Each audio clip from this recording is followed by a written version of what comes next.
Welcome everybody to Young Composer X2, the smile will never work in television game. This is a really scuffed setup today. You probably can't tell because my iPhone camera is still better than the webcam I have at home, but oh well.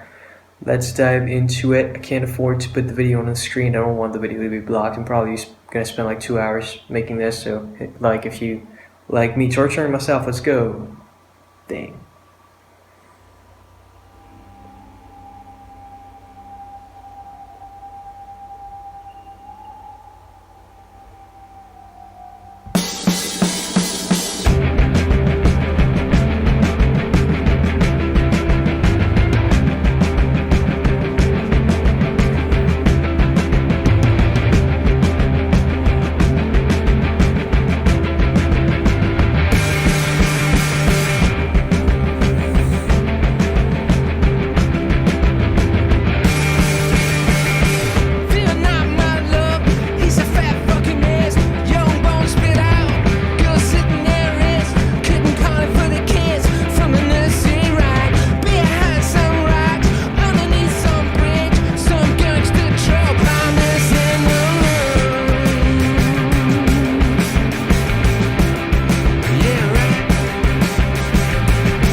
Okay, cool. Kind of reminds me of the ending of Paranoid Android there.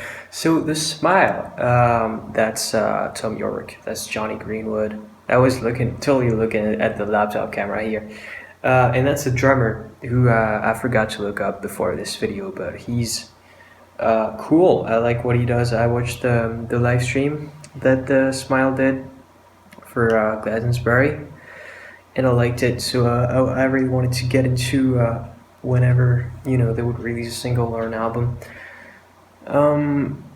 What do I say? Well, it's one of those things where it's a song that mostly does the same thing over and over again, with mostly changes in the arrangement. We've talked about songs like these several times because there are a lot of those songs out there. When you like get into musical education or whatever, or at least when I did, I had like lessons in middle school or whatever, and the teacher would tell us about the structure of songs, and we would go like, oh yeah, so a song is first verse, chorus, second verse, and then it's like sometimes a bridge and a longer chorus, whatever, right?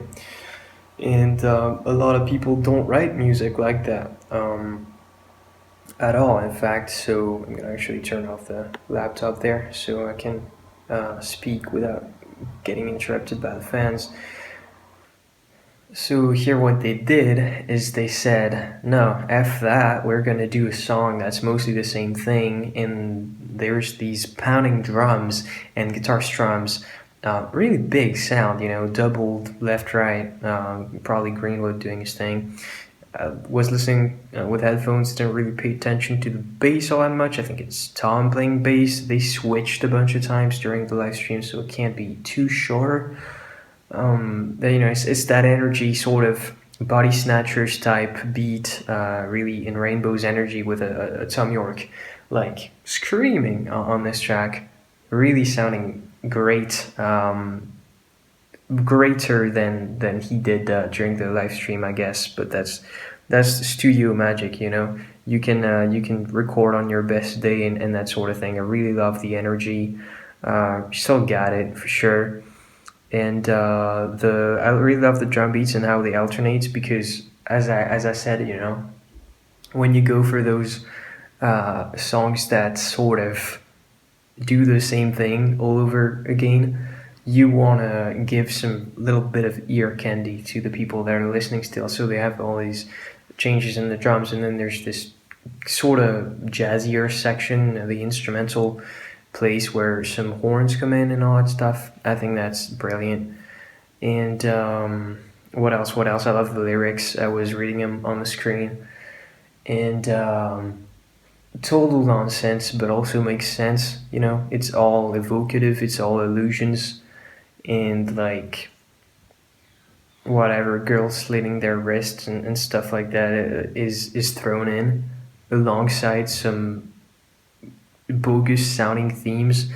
And I think it's really freeing to write that way. I've written a ton of songs that like make no sense at all, or make no sense if you try to see them one way, and it's more kind of like up to every individual to see what there is to be had as meaning in this stuff. And it also feels good to just hear a song like that, like that sort of just nonsense. And yeah, like just like the ending notes with those, you know, staccated, I guess, like doom doom doom notes remind me of the unfired android. The lyrical themes also remind me of that. Like it's just a bunch of images. It's like, oh, here you're in a bar, and it's this picture of horrible drunkenness and nausea and all that stuff. And now it's about kings, and it's about being put up against the wall and all that kind of stuff. And it's like you shift so quickly from one thing to the other. I was actually cycling through the song quickly before starting the video to test the audio levels, and I just saw like girls slitting their wrists and stuff. And like story time, when I watched 13 Reasons Why for the first time, I actually watched it one time. It was pretty like traumatizing to see some of the scenes in that series. For some reason, like I never really, you know, felt much towards media and film and series and all that stuff, and I was never shocked by any of it. But this idea of someone slitting the wrist is like so uncomfortable to me, and so horrible, and evokes some real life themes that are painful. And so seeing that thrown in with the rest of the lyrics, it was like, oh yeah, damn, that's so nonsensical, but also beautiful in a way. You know, the ability to be able to go from those kind of themes to something completely different and working in television and whatever. That's nice, I guess. And well, I don't know. It's kind of nice anytime people, you know, bring it up and talk about it.